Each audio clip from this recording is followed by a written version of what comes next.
نستعينه ونستغفره ونعوذ بالله من شرور أنفسنا ومن سيئات أعمالنا. من يهده الله فلا مضل له ومن يضلل فلا هادي له، ونشهد أن لا إله إلا الله وحده لا شريك له، ونشهد أن محمدا عبده ورسوله.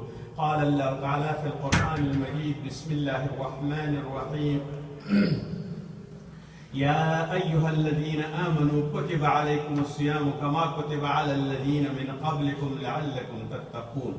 أيام معدودات، فمن كان منكم مريضا أو على سفر فعدة من أيام أخر، وعلى الذين يطيقونه فدية طعام مسكين، فمن تطوع خيرا فهو خير له، وأن تصوموا خير لكم إن كنتم تعلمون. شهر رمضان الذي أنزل فيه القرآن هدى للناس وبينات من الهدى والفرقان، فمن شهد منكم الشهر فليصمه، ومن كان مريضا أو على سفر فعدة من أيام أخر، يريد الله بكم اليسر ولا يريد بكم العسر، ولتكملوا العدة ولتكبروا الله على ما هداكم ولعلكم تشكرون.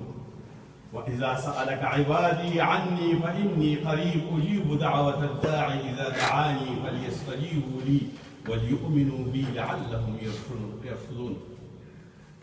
وقال رسول الله صلى الله عليه وسلم عن أبي هريرة رضي الله عنه أن رسول الله صلى الله عليه وسلم قال: الصيام جنة فلا يرفث ولا يجهل، وإن امرؤ قاتله أو شاتمه فليقل إني صائم مرتين، والذي نفسي بيده لخلوف فم الصائم أطيب عند الله تعالى من ريح المسك، يترك طعامه وشرابه وشهوته من أجل الصيام لي وأنا أجزي به، والحسنة بعشر أمثالها، رواه البخاري. وقال أيضا رسول الله صلى الله عليه وسلم عن سهل رضي الله عنه عن النبي صلى الله عليه وسلم قال: إن في الجنة بابا يقال له الريان، يدخل منه الصائمون يوم القيامة لا يدخل منه أحد غيرهم، يقال: أين الصائمون؟ فيقولون لا يدخل منه أحد غيرهم، فإذا دخلوا أغلق ولم يدخل منه أحدا، رواه البخاري. أما بعد، زما د ایمان او د کلمې ورونو، زما د اسلام او د مسلمانۍ ورونو، الله جل جلاله سره زما د روژې راتګ موږ او تاسو ټولو پورې نیک او مبارک او الہ العالمین دی په هغه صحیح طریقه باندې کوم یو باندې چې الله تعالی فرمان دی او په کوم چې د سنت رسول الله صلی الله علیه وسلم دی، هغې اجر او عزت دې موږ او تاسو ته نصیب کړي.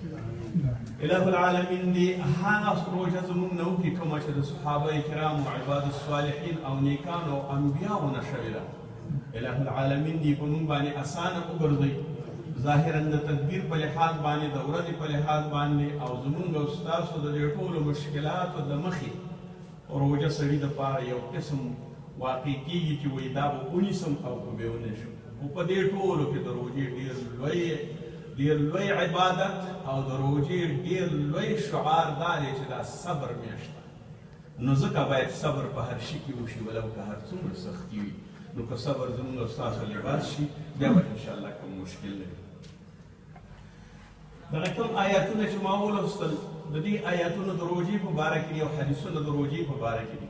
خو مخکې د دې نه چې د دې معنا ته لاړ شو، سړی داسې فکر وکړي الله جل جلاله د لوی دربار خاوند دی او د ډېر لوی رحمت خاوند دی او د ډېر فضل خاوند دی او واحد لا شریک دی او په کلیه صفاتو موصوف دی. او هر سړی غواړي په دنیا کې وګورئ چې خلک د کوم پادشاه دربار ته لار پیدا کړي او ورشي ورته. خو د دنیا دربارونه په یو بل قسم او په مشقت او په تکلیف سره دي، اما الله جل جلاله په خپله باندې د دې لار برابره کړې چې هر څومره عالي دربار زما دی او زما وحدانیت دی، زه بنده ته داسې یو بلنه ورکوم او یو داسې طریقه او لار ورته ښیم چې په ډېر سهولت او په ډېره اسانۍ، بیدون د باډیګارډ او دربان نه او بیدون د واسطې او بیدون د پیسې نه او بې له دې نه چې کوم یو ذریعه او واسطه جوړه کړي، نو ما ته را رسېدلی شي. او د هغې مفهوم دا دی چې عبادات دي، عبادات هغه عمل دی، عبادت جمع د عبادت ده، او عبادات هغه عمل دی چې هغه خدای غواړي چې ما ته دا وکړه. نو کوم شی چې تا پادشاه وغواړي او دعوت دې کړي او درته وایي چې ما ته دغسې کلمات ووایه او ما ته دغې لاره باندې راشه، او چې کله ما ته راځي نو د دغې خاصیت خاوند به وي، نو د هغې نوم یا د هغې هغه کوم اجراءات چې دي هغې ته عبادات ویل کېږي. معبود برحق الله جل جلاله او عبد بنده، یعنی څه چې د نیک او بادار خوښه وي، څه چې د هغه خوښه وي مزدور به هماغسې کوي، عبد او غلام به هماغسې کوي. نو موږ او تاسو عبد یو او الله جل جلاله معبود برحق دی. اوس زمونږ او د الله ترمنځ د دې آغا او بادار ترمنځ رابطه عبادت دی، او دا عبادت موږ او تاسو ته په قسمونو قسمونو د عقیدې له مخې راغلی دی، د کلمې نه نیولې تر حجه پورې دغه ټول چې وشمارو دا د الله تعالی هغه بلنه ده چې موږ او تاسو ته په تقدیر او قضا کې لیکلې ده چې د دغې بلنې له مخې به ما بولئ او ما ته به راځئ. وخت و زمان یې معلوم کړی دی، او هغه وختونه هم معلوم کړي دي چې په کوم یو کې ته فارغ اوسېږي، او هغه وختونه هم معلوم کړي دي چې ته په لاره کې او که په بستر کې او که په اودس کې او که بغیر د اودس نه نو ما ته راتللی شي، او هغه چې د اودس او د شرایطو سره برابر وي هغه زما در باندې فرض کړي او هغه نور مې در باندې مستحب کړي دي او د ثواب خبره ده.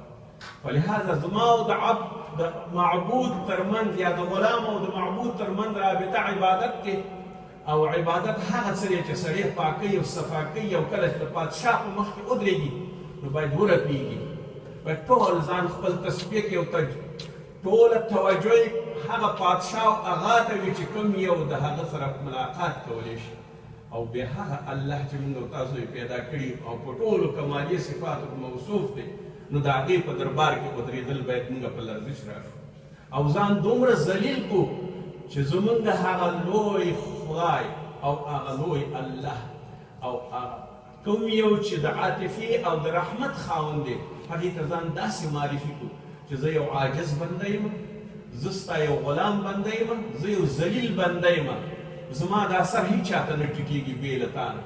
نو زه یې ځکه درته په خاورو کې او په فرش کې او په کور کې او په بهر کې او په جمع کې او په اخترونو کې او په هر وخت کې درته دا سر زه ځکه لګوم، دا تندی زه تا دپاره ږدم او ته په ما باندې مهربانه شه. بیا الله تعالی رحمتونه کوي په دې دنیا کې او په هغې دنیا کې جنتونه درکوي او د دنیا ټول کاروبار او سعادتونه دې په نصیب کوي.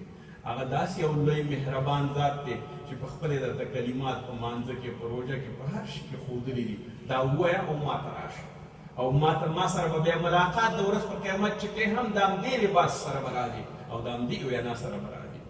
انسان که داسې فکر وکړي، یو عالم ډېره ښه مفکوره کړې ده، و انسان دې په خپله باندې فکر وکړي دا ټول جسد د انسان اسلام شو، د اسلام یو ونه شوه او د اسلام یو درخت شو.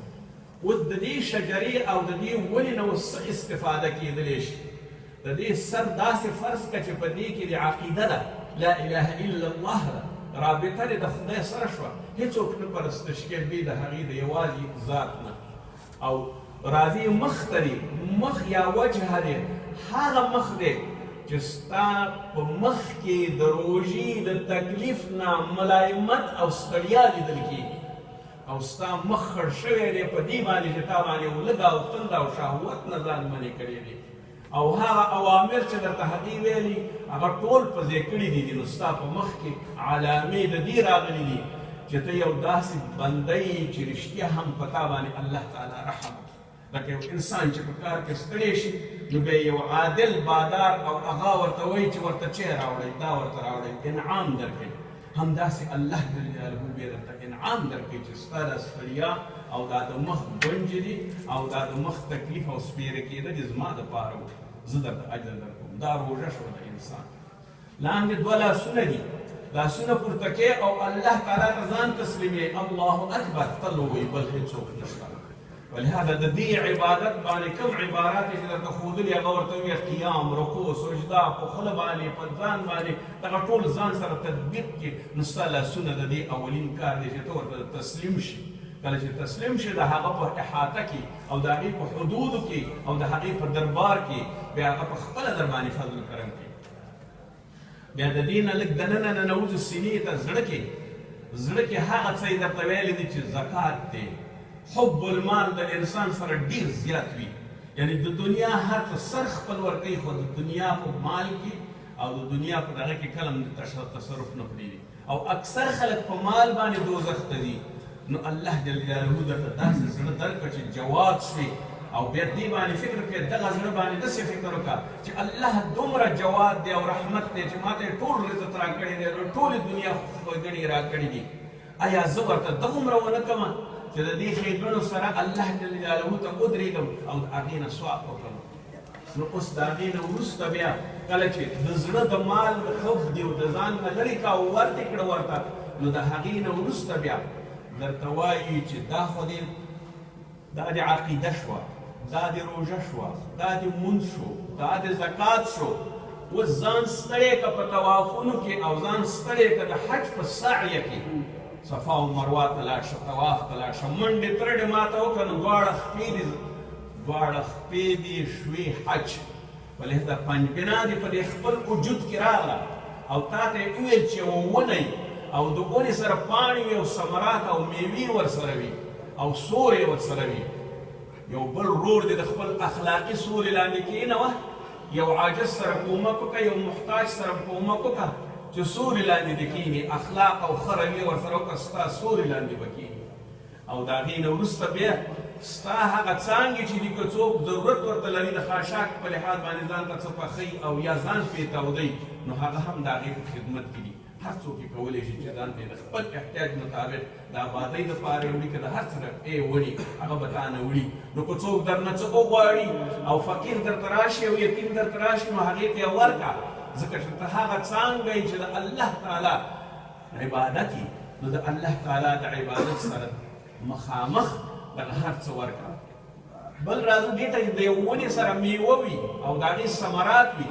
د ونې میوه او ثمرات د هر چا دپاره وي، ولو که دا څوک په زور باندې راشو کوي او ولو که دا څوک ولي په کاڼو باندې او په یا ورخیږي او پکې وي، نو د دې تحمل دومره زیات وي، نو د مؤمن تحمل دومره زیات وي او حوصله یې دومره زیاته وي چې په هېڅ شي پروا نه کوي او همیشه دپاره د تحمل باردار او د بل سره د عاطفې لرونکې او د رحمت لرونکې وي.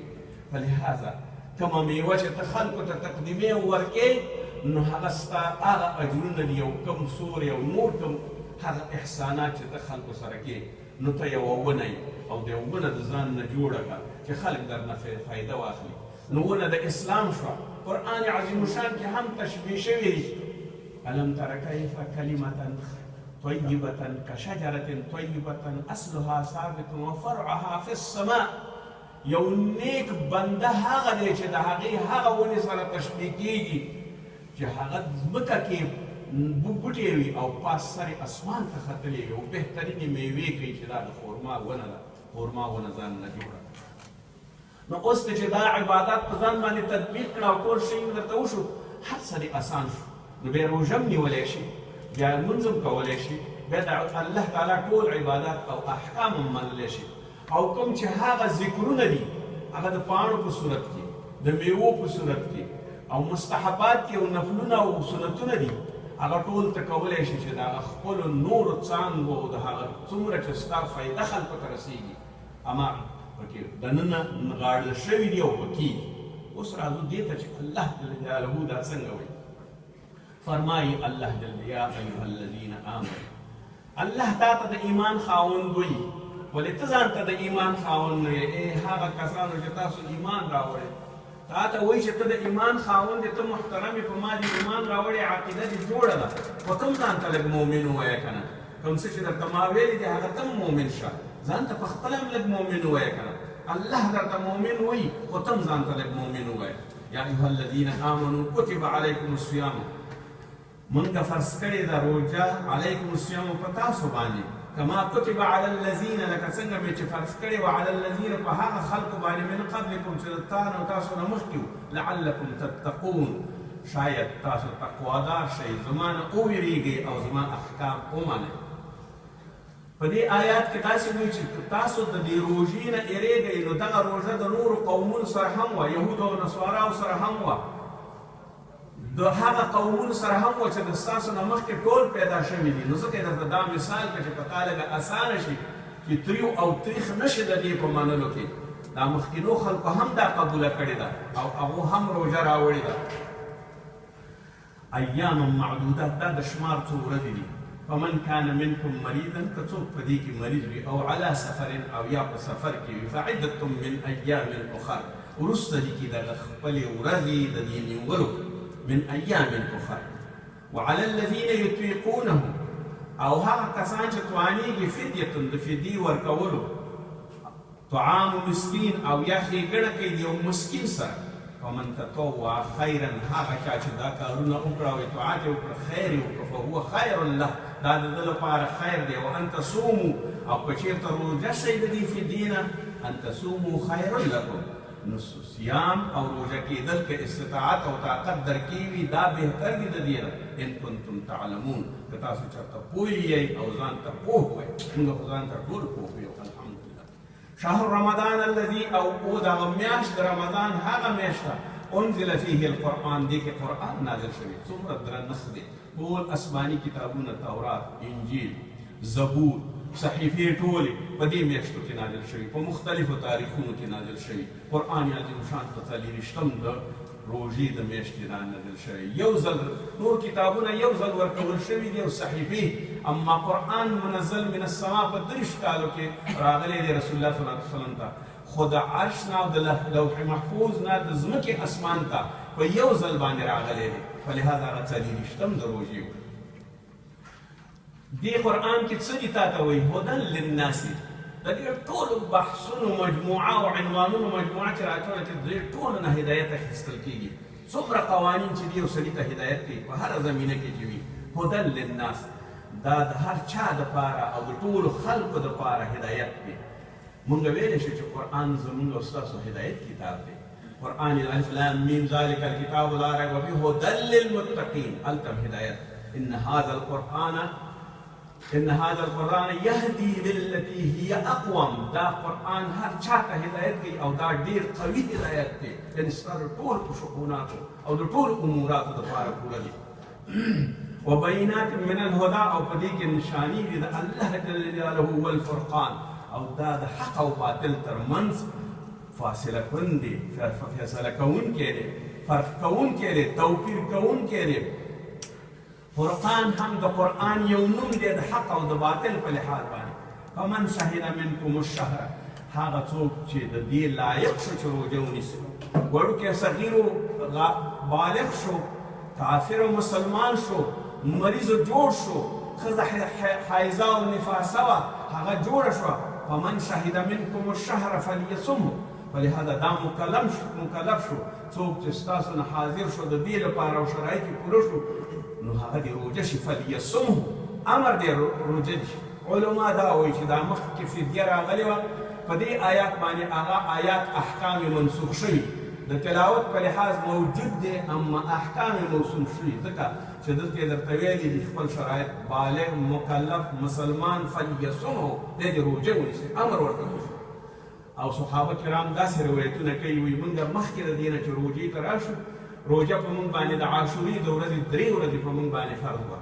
بیا وروسته د عاشورې د ورځې نه دا آیات شریف چې ما مخکې ولوسته چې دې کې روژه راغله د میاشت رمضان راغله صوم راغی او د هغې نه وروسته دې کې اختیار و سړي ته چې فدیه ورکوي او په خوښه یې روژه نیسي. او بیا دا آیات شریف چې راغی نو بیا موږ ته وویل چې څوک د دې شرایطو لایق وي فلیصمه هغه د روژه ونیسي امر ورته وشو. ومن کان مریضا او هغه څوک چې مریض وي عذر لري او علی سفر یا په سفر کې وي او یا ښځه حایضه وي او یا نفاسه وي او یا هغه څوک صغیر وي او یا هغه څوک داسې یو بل معذرت لري چې نشي کولی چې روژه ونیسي. فعدة من ایام اخر وروسته دي کې دغه ورځې د روژې چې کوم یو خوړلې دي من ایام اخر وروسته ورځو ته. نو اوس د دې ورځو دپاره چې ایام اخر دلته ویل شوی او فعدة من ایام اخر 10 ورځې دې خوړلې 10 ورځې ونیسه. خو په دې کې دا نه معلومیږي چې روژه تېره شو شروع وکړه او 10 ورځې ونیسه. دا دپاره اختیار دی هر شمار پوره کړه. که په ژمي کې یې نیسي که د خالي په ورځ یې نیسي که د یکشنبې په ورځ یې نیسي که په میاشت کې یوه روژه نیسي که په 2 کې یې نیسي مقصد خپل عدد پوره کا او شمیر پوره کا مگر دا نه دی ویلي چې مسلسل ونیسه څه وخت دی چې توفیق وشو ونیسه د عمر پورې در باندې قرض دی ونیسه فعدة من ایام اخر یرید الله بكم العسر ولې چې دا الله جل جلاله په تاسو باندې اراده ده همیشه د اسانۍ لري که چېرته دې ونه غواړي خپل دربار ته چې راشه مونځ راته وکړه او روژه راته وکړه هېڅ اساني در سره نشته دلته به یو سړی به دنیا به تېره کړي بالاخره به ځي ګور ته او خبر ته هېڅ مفهوم به نه لري یرید الله بكم العسر الله تعالی اراده لري په تاسو باندې اسانتۍ په روژه قرض نیسي هم یوه به نیسي او دوه به نیسي ستا خپله خوا ده ولا یرید بكم العسر او تا باندې هغه کله هم د سختۍ نه لري انما العسر يسرا وانما العسر يسرا د یو عسر په مقابل کې دوه ځلې یسر راغلی دی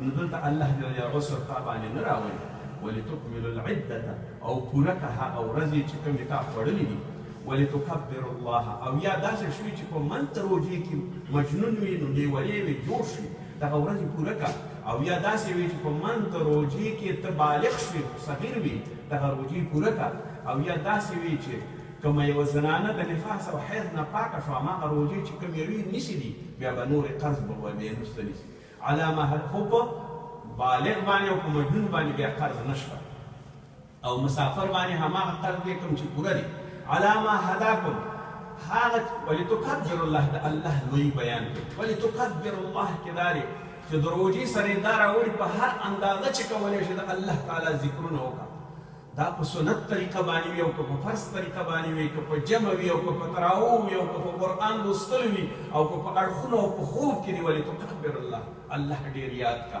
په کبرایي ذات ډېر زیات یاد کا په هر ترتیب یې چې یادې حساب ورسره مه کوه اته رکعته کوم شپږ رکعته کوم لس حساب مه کوه ولتکبر الله الله یاد کا په هر ترتیب چې وي ځکه رسول الله صلی الله علیه وسلم عمل داسې و چې روژه به شوه نو ملا به یې وتړله او دومره عبادت به یې کوو چې خپې به یې وپړسېدې علی ما هداکم په هغه څه باندې چې تا ته هدایت کړي هغه څه شی دی فرض منځونه دي او عقیده کې زمونږ امام طحاوي لیکي او ټول علما د مذهب په دې باندې اتفاق لري څومره خلک چې زیات نوافل کوي د الله تعالی دوست او ولی شي او کله چې په نوافلو باندې دوست او ولی شو په سنتونو باندې نو دا دوست او ولی د الله څه دی به الله جل جلاله وایي چې څوک زما ولي خفه کوي زه هغې سره اعلان د جنګ کو ته به بیا د خدای په حمایت کې شي نو وکړه څومره دی چې خوښوي هماغومره ورته د شپې او د ورځې قیام وکړه او ورته ودرېږه ولعلکم تشکرون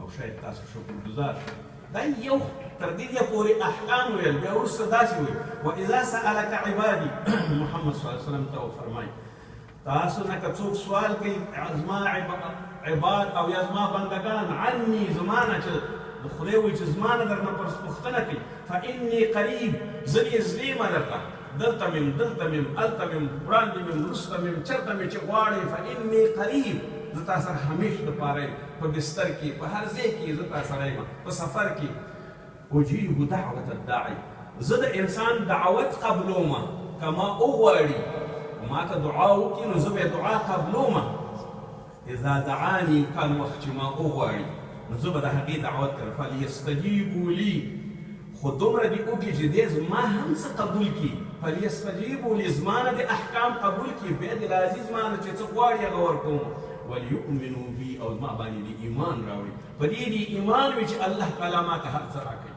نو بیا دې وغواړي ما نه زه هر څه ورته ورکوم لعلهم يرشدون دوی به الله تعالی هغه کسان دي چې په مستقیمه لار باندې به روان وي اوس دلته ابن کثیر صاحب وایي وایي دا د دې لپاره د روژې په دې منځ آیاتونو کې دا دعا ځکه راوړې ده چې د منځ کې دعا وکړه تراویح کې دعا وکړه قرآن لولې دعا وکړه پیشنمې جګ شوې دعا وکړه په لار کې روانې دعا وکړه او د روژه ماتې په وخت کې دعا وکړه ځکه په خپله د الله تعالی دعوت کوي چې ما نه وغواړه ولې دا آیات راغلی دی په دې منځ کې د دې روژې د دې آیاتونو په منځ کې دغه ټوله رکوع د روژې د آیاتونو سره د نور به بیا بله جمعه انشاءالله لولو خو دې کې درته دا وایي علما درته دا وایي ابن کثیر خاص درته وایي دعا وکړه الله ته په دې کې عبادت ورته مخکې کړه او بیا ورته دعا وکړئ الله ته یې قبول کړي بیا په خپله الله قبلوي د قرآن ارشادات داسې دي چې ما وغواړه زه به تا سره یم، زه درته نږدې یم څه وخت چې ما غواړې.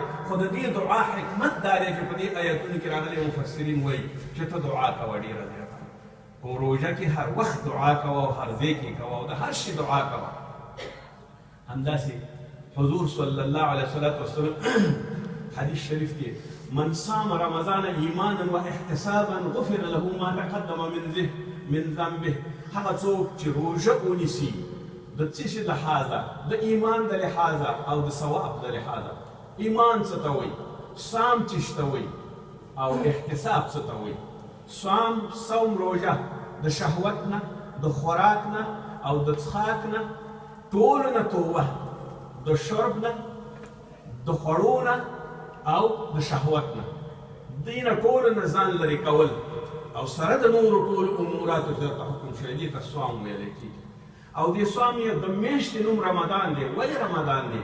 ځکه رمضان دی چې دغه کله چې دغه میاشتې جوړېدې نومونه پرېښودل کېدل، رجب، شعبان، ذوالحجه، ذوالقعده، دغه میاشتې چې کله پرې نوم یې همدغه میاشت کېدی شي چې په ګرمۍ کې وه، نو ځکه یې ورته رمضان ښیي. سختي، تکلیف، زحمت او علمات یې داسې اخلي چې دغه میاشت چې د دومره تکلیف ته لکه سړی چې په یو سوزانو شګو باندې ودرېږي، په یو سوزان ریګونو باندې ودرېږي او تکلیف او زحمت ورته رسوي، نو روژه سړي ته همدغومره تکلیف رسوي. ولې ورته رسوي؟ ځکه چې ټول عیش و عشرت هم څه لرې کېږي دي. ځکه ورنه لرې کېږي چې الله جل جلاله د یو روژتي دپاره د ملایکو مقام ورکوي. ملایکې خوراک نه کوي، څښاک نه کوي، شهوت نه لري، ټول د الله تعالی د امر لاندې. ته هم په دې روژې میاشت کې د الله تعالی عام و تام د امر لاندې. فلهذا هیڅ تکلیف او زحمت به درته نه وي، همدغه روژه به نیسي. نو رمضان دې ته وویلی شو ومن قام ایمانا و احتسابا غفر له ما تقدم من ذنبه. او که څوک ودرېږي په رمضان میاشت کې د ایمان او د ثواب له مخې. ابن حجر رحمت الله علیه دا د بخاري د شرح صاحب داسې تشریح کوي، د عقیدې له مخې د روژه ونیوله. قام ودرېږه الله ته، لکه رسول الله صلی الله علیه وسلم چې ودرېدلی او په اولو 3 شپو کې ټوله دنیا ورته راجمع شو، جومات ډک شو. په 4مه شپه یې ورته وویل چې زه در وتی نه شم، که در ووځم بیا در باندې فرض کېږي. عن عایشه رضی الله عنه صحیح حدیث دی، وایي چې دا در باندې بیا فرض کېږي، بیا به تاسو باندې مشقت وي، کولی یې به یې نه شئ. فلهذا رسول الله صلی الله علیه وسلم 3 شپې یې ټولو خلکو ته مونځ ورکړی دی، یعنې سنت رسول الله صلی الله علیه وسلم. بیا د عمر رضی الله عنه په وخت کې دا په جمع باندې شو، د هغې نه مخکې هم چا به یو ځای کول، چا به بل ځای کول. نو اوس درته دا هم دا حدیث من قام ایمانا و احتسابا غفر له ما تقدم. په دې کې څوک د ایمان او د ثواب. ایمان څه ته وایي؟ تصدیق د خدای او د الله جل جلاله منل او نیک عمل کول. نو دا تصدیق د زړه همدې ته ویلی کېږي چې ته ودرېږه الله ته قیام وکړه، ټوله شپه ورته ودرېږه. ایمانا و احتسابا، ثواب که غواړې نو ثواب همدغه دی چې په دې روژه کې اوچت ثوابونه دي. بیا انشاء الله نور احادیث او نور آیتونه به بیا بلې جمعې ته ترجمه کوو. خو صرف دومره دی چې د روژې نیول داسې یو انسان ته فکر وکړي چې دا ټول عمر اخوري او وسکي، نو څه فایده یې وکړه؟ دغه تشویش دی لږ د ځان نه راباکي، د خپل نفس باندې دی لږ یو ګونډه کېږي که نه، خپل نفس دی لږ وتړي، راکش دی کړي. دې باندې ټول آیا یو عزم لري؟ آیا یو نیت لري؟ آیا یو مجرب سړی وي؟ آیا یو شخصیت وي؟ همدغه نفس ته لږ رامنې که، نور خلکو ته ضرورت نشته دی. خپل نفس ته رامنې که او د بې ځایه شیانو نه دې ځان وساته او په دې روژه کې شوي، نو همدې ته صوم ویلی کېږي او دا باید ونیسي. او رسول الله صلی الله علیه وسلم وایي دا صبر دی. صبر د پیغمبرانو فریضه ده، صبر د پیغمبرانو خاصه ده. فلهذا صبر د هر څه دپاره طعام نه لري. الله تعالی به ټول برکتونه موږ او تاسو کې واچوي که روژه ونیسو. ربنا آتنا في الدنيا حسنة وفي الآخرة حسنة وقنا عذاب النار.